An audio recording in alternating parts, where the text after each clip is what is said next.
আসলাম আজকে সারাদিন তো অনেক গরম ছিল। হ্যাঁ, আজকে অনেক গরম ছিল ভাই অনেক পিপাসা লাগছে, তুমি নিচের থেকে যাই একটা মজা কিনানো যাও। একবার তো ওই রুমে গেছে গা রায়ন বাজে করেছিল মজা আনতে চলো মজা আনতে চলো যাই।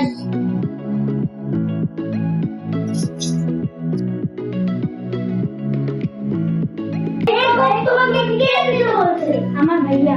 ও আচ্ছা, আমার ভাইয়া তোমাদের দেশে ছুটি হবে। আরে তোরা, আসসালামু আলাইকুম ভাইয়া। ওয়ালাইকুম আসসালাম, তোরা কেমন আছো? ভালো আছি, তুমি কেমন আছো? আলহামদুলিল্লাহ ভালো আছি। ওদের নিচে বাড়ি সেই জন্য আমি ওদের নিয়ে আসি। ভালোই করছো। তোরা তো এটা কি? তো দেখো এটা তো ইহুদির পণ্য।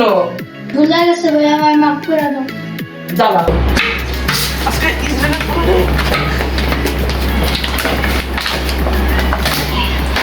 আমাদের এই গোপটা দিলে এই টাকাটা কোথায় যায় জানো?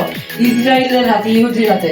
সেই ইহুদিরা সেই টাকা দিয়া গুলি কিনে, সেই গুলি কিনা ফিলিস্তিনের ছোট ছোট বাচ্চাদের মারে। আর তোমরা এটা কিনছো, এটা কি তোমরা ভালো করছো? আজকে থেকে আমরা 1 লিটারের মজা কিনবো। 1 লিটারের মজার টাকা থেকে 1 টাকা ফিলিস্তিনের ভাইদের কাছে যাবে। ফিলিস্তিন জিন্দাবাদ জিন্দাবাদ।